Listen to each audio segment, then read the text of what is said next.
सर्वांना नमस्कार. स्वागत आहे आपलं तुझी माझी जोडी या यूट्यूब चॅनलवर. कथेला सुरुवात करण्याआधी आपल्या चॅनलला सबस्क्राईब करूया आणि बेल आयकॉनवर प्रेस करा, म्हणजे सगळ्या नोटिफिकेशन्स तुमच्यापर्यंत येत राहतील. आणि व्हिडिओ आवडला तर नक्की लाईक करा, शेअर करा. जणानं विहिरीत उडी घेऊन आत्महत्या करण्याचा प्रयत्न केला. चंद्रभाननं तिला वाचवली आणि खोलीत घेऊन गेला आणि जणानं सरस्वतीकडे हसून बघितलं आणि त्याच्या गळ्यात मिठी मारली आणि तिनं सरस्वतीसमोर खोलीचा दरवाजा लावून घेतला. तसं सरस्वतीला खूप अपमानित वाटलं आणि त्या विहिरीतलं पाणी तिला खुणावू लागलं आणि त्या विहिरीत जाऊन आपणच जीव द्यावा असं तिला वाटत होतं. आणि ती तिकडं निघालीसुद्धा, पण गोठ्यातली गाय मोठ्यानं हंबरायला लागली आणि तिच्या खुंटीला ती गाय वेडे घालायला लागली.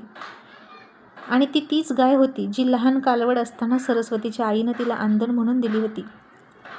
तिच्या माहेरची होती आणि दोघींनाही एकमेकींचा फार लळा होता. आणि तिच्या हंबरण्यानं सरस्वती भानावर आली. आणि आता सरस्वतीला तिच्या मुलांची आठवण आली.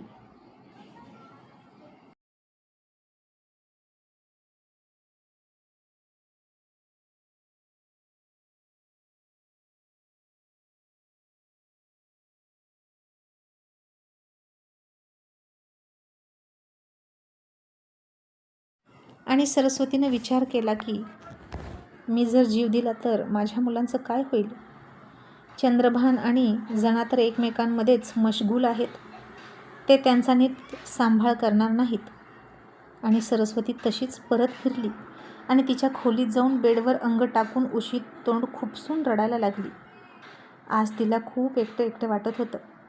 दररोज तो तिच्या शेजारी नसायचा, असाच कधीतरी यायचा, तेव्हा तिला तो येण्याची अपेक्षा तरी असायची. पण आता तिला तीही अपेक्षा वाटत नव्हती. आणि माझं कुठं चुकलं याचाच ती विचार करत होती.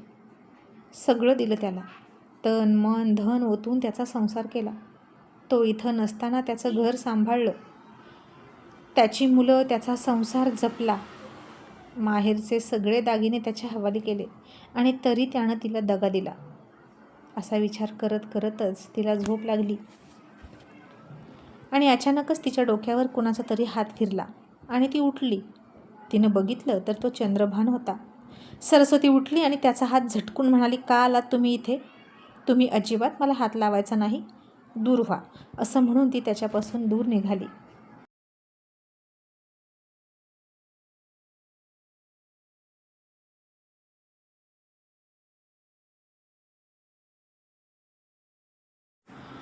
आणि चंद्रभान म्हणाला, सरस्वती अगं ऐक तरी. अगं मी स्वतः नाही तिला हात लावला. ती स्वतः होऊन मिठीत आली आणि रडायला लागली. मला मिठीत घेऊन आधार द्या असं म्हणाली. मग मी काय करू तू सांग? आणि सरस्वती म्हणाली, ती तुम्हाला असं म्हणाली आणि तुम्ही तिचं ऐकलं? तुम्ही माझा स्वाभिमान होता, पण तिनं माझा स्वाभिमान माझ्याकडून हिरावून घेतला. मग आता माझ्याकडे काय उरलं? काहीच नाही. माझं अस्तित्व काय? फक्त तुमच्या मुलांची आई, इतकंच ना? मग आता त्याच नात्यापोटी मी इथे थांबणार, बाकी तुम्ही मला विसरून जा. चंद्रभान म्हणाला, असं नको बोलू. मला तुझ्यावर अन्याय करायचा नाही. मला तुम्ही दोघेही समान आहात. आणि सरस्वती चिडून म्हणाली, नाही, तुम्ही तिची आणि माझी बरोबरी करू नका. तुम्ही तिला डोक्यावर घेऊन नाचा, पण मी तिच्यासारखी नाही, एवढं लक्षात ठेवा. आणि तुम्ही जे केले ना त्याबद्दल मी तुम्हाला कधीच माफ नाही करणार. तुम्ही दोघांनीही तुमच्या नात्याच्या मर्यादा ओलांडल्या. तुम्ही दोघेही दोषी आहात.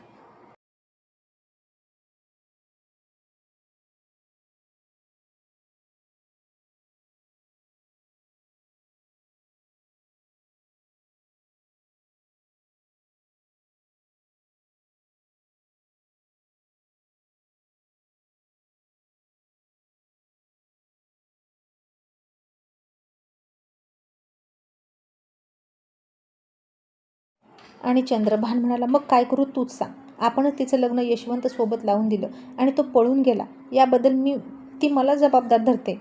आणि म्हणून मग तिला सुखी करण्याचं काम माझं आहे की नाही तू सांग.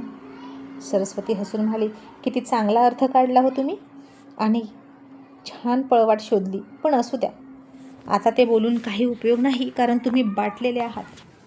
चंद्रभान म्हणाला, सरस्वती असं बोलू नकोस, माफ कर मला. आणि सरस्वती म्हणाली, मला एक सांगा, आज जिथं तुम्ही आहात तिथं मी असते तर? तुमच्या भावाची बायको पळून गेली असती आणि त्याच्या बायकोची गरज मी भागवली असती तर तुम्हाला चाललं असतं का? आणि तुम्ही मी माफी मागितल्यावर मला माफ केलं असतं का?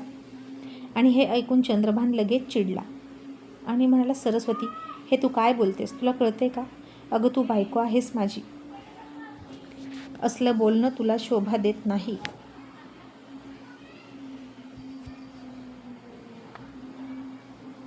तीन मुलं आहेत आपल्याला, असा विचार करणं बरोबर नाही. याचा आपल्या मुलांवर काय परिणाम होईल तुला कळतंय का? आणि सरस्वतीनं त्याच्याकडे चकित होऊनच बघितलं आणि म्हणाली, अरे वा, मग आता तुमच्या वागण्याचा त्यांच्यावर परिणाम होत नाही असं म्हणायचं आहे का तुम्हाला? त्यांना काही कळत नाही असं वाटतं का तुम्हाला? आई चुकीचं वागली तरच त्याचा परिणाम मुलांवर होतो आणि बापाच्या चुकीचा वागण्याचा परिणाम होत नाही का? पण जाऊ द्या, तुमच्यापुढे बोलून काय उपयोग? पुरुषाला एक न्याय आणि स्त्रीला एक न्याय ही जगाची रीतच आहे. त्याला तुम्ही तरी कसे अपवाद असाल? तुम्ही काहीही केलं तरी चालतं, ते तुम्हाला भूषणावह आहे. आणि तेच जर घरातल्या स्त्रीनं केलं तर तो तिला कलंक असतो, डाग असतो. पुरुषानं एकापेक्षा जास्त बायकांशी संबंध ठेवला तर तो पुरुषार्थ गाजवतो असं समजलं जातं.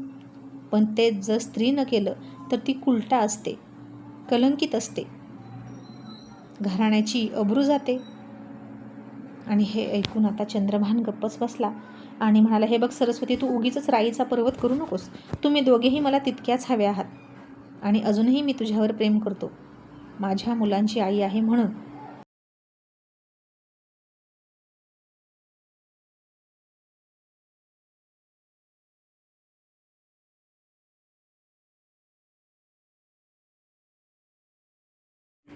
आणि सरस्वती म्हणाली, आता तेच तर एक नातं राहिले जे माझं स्वतःचं हक्काचं आहे आणि त्यासाठीच जगणार आहे इथून पुढे मी.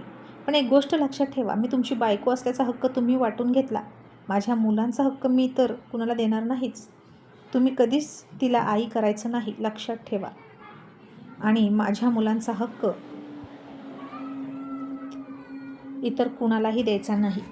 तुम्ही फक्त त्यांचेच बाप असाल. माझ्या मुलांचा हक्क हिरावून घेतलेला मला चालणार नाही. आता जा आणि झोपा तिच्यासोबत. ती अतृप्त आहे, मी मात्र समाधानी आहे, कारण माझ्या कुशीत 3 मुलं आहेत असं म्हणून तिनं त्याला त्या खोलीतून जणाच्या खोलीत पाठवलं. सकाळी बाहेरच्या चुलीसमोर अंघोळीला पाणी तापवताना ती चुलीपुढे बसली होती आणि उसाची वाळलेली चिपाडं ती चुलीत सरकवत होती. त्यावेळी त्यातून खूप मुंग्या निघाल्या आणि त्या सगळ्या मुंग्या एका रांगेत चालल्या आणि प्रत्येकीने तिच्या तोंडात काहीतरी पकडलेलं होतंच. आणि सरस्वती तिकडं टक लावून बघत होती. आणि किती कामं करतात ना या मुंग्या. स्वतःच्या घरासाठी राबतात. मीही अशीच राबते, घरासाठी, नवऱ्यासाठी, मुलांसाठी. पण शेवटी हातात काय उरलं? शून्य. असं म्हणून तिनं तिच्या हाताकडे बघितलं तर तिचे हात खुरपं पकडून पकडून राड झाले होते, त्याला घट्टे पडले होते.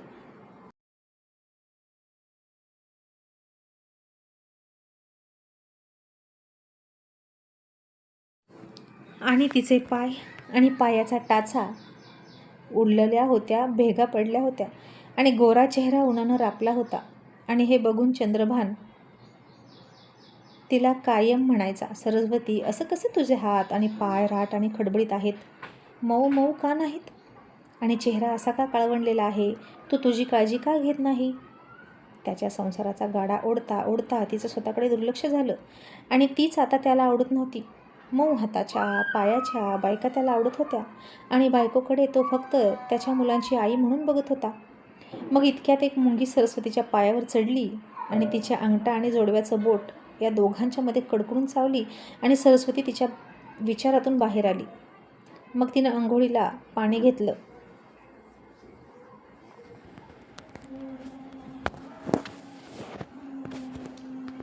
आणि ती अंघोळीला गेली.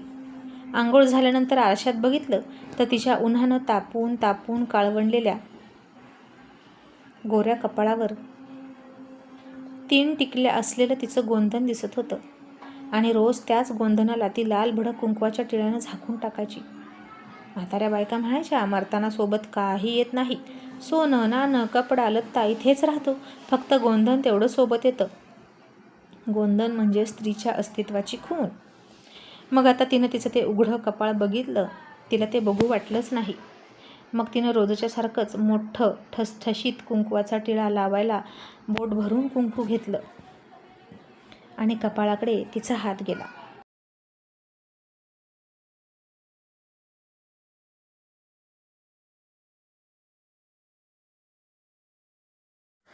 पण तिचा हात थांबला. रोजसारखं तिला प्रसन्न वाटत नव्हतं कुंकू लावताना, आणि तिच्या मनात सुद्धा नव्हतं कुंकू लावायचं. पण काय करणार, कुंकवाचा धनी होता तो. कुंकू तर लावावंच लागणार होतं. शिवाय तिच्या मुलांचा बाप होता. आणि दुसरीच्या मिठीत असला तरी तिच्यासाठी कुंकू लावण्यापुरता उरला होता. आणि तिनं कुंकू लावलं, पुष्पाच्या वेण्या घातल्या आणि पुष्पाला लाल टिकली लावली, अगदी कपाळाच्या मध्यभागी वर. तशी पुष्पानं पुन्हा ती टिकली 2 भोवयाच्या मध्ये खाली घेतली. पुष्पाला भोवयांच्यामध्ये टिकली लावायला आवडायचं, आणि गोंधन काढल्यावर ते वर काढतात ना. मग पुष्पाला 2 भोवयांच्यामध्ये टिकली लावता येणार नव्हती, म्हणून तिला ते गोंधन आवडतही नव्हतं.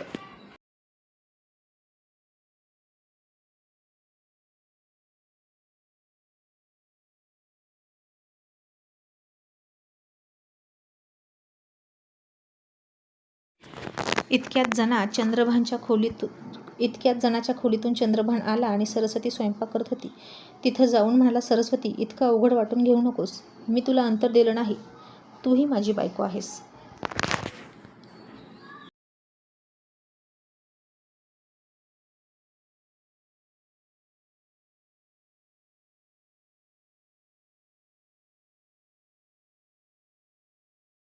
आणि भाकरी थापत थापत सरस्वती म्हणाली, मग ती कोण आहे?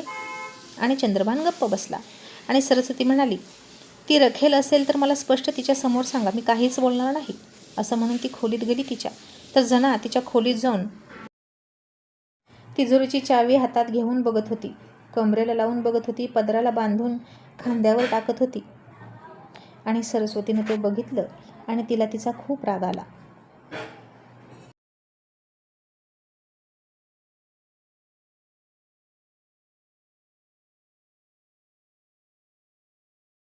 आणि सरस्वतीनं जनाला ओढून खोली बाहेर काढली आणि तिच्या हातातली तिजोरीची चावी हिसकावून घेतली. आणि जना तिच्याकडे रागात बघायला लागली.